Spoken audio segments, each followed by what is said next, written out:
exact language top of my mind, but essentially it's the ability to veto important decisions. I think control is a really challenging issue. I feel comfortable that we have it defined. We'll consider making it more explicit if we need to, but I feel like we've defined it adequately for the time being. Are there any other actions that the Commission should take beyond what was outlined today in overviewing ownership changes?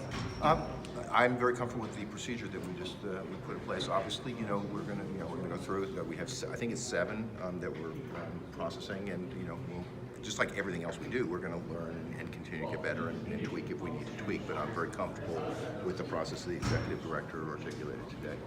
And managed services contracts are still legal under the medical program. Will that change now that medical's under CCC? That's part of the regulatory process we're going through right now. So we're going to look at all the medical regulations. We're going to see, where there is variances between the medical regulations and the adult use regulations, and decide as a group in public whether we should make them aligned or keep them separate. And there's some cases where, like for instance, potency, that's just an example. It clearly does make sense not to align the regulations between medical and adult use, but we're going to go through the entirety of the medical regulations and decide. Do you personally think it has a place now that for-profit entities are allowed? I'm not going to comment on anything until we get into the public conversations about that. Do you think loans and leases should also be routinely reviewed as part of this?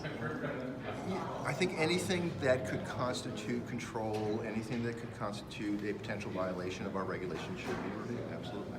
There's some pretty stark data presented about racial disparities. Yes, nothing. I don't think anything new or surprising, but stark. I agree with that characterization. What do you see as the Commission's role in addressing that? I think the Commission's role is to follow the law, which is to make sure that those communities and individuals that have been disproportionately harmed by the administration of previous marijuana laws are full participants in our industry and the industry we're building up. So I think our role is very explicitly to enforce the law and to honor the will of the voters in Massachusetts.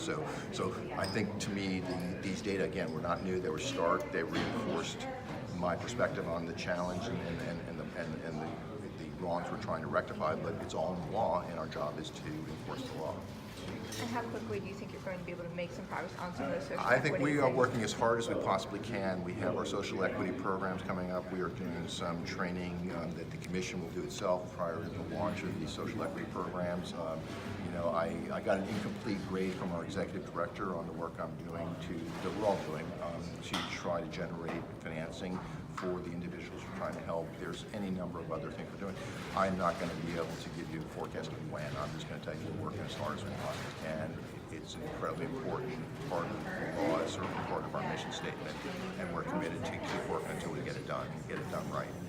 What was the reason for the change of ownership discussion today? Just because we have 7 now that, we decided not to get into a theoretical conversation about how we would do it until we actually had applications. We now have 7 applications, so this is real time.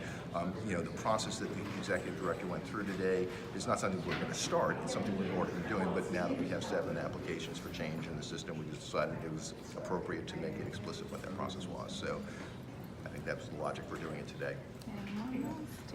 What's the timeline for the changes that the Commission announced about having an automatic medical registration? I think we're a week or 2 away.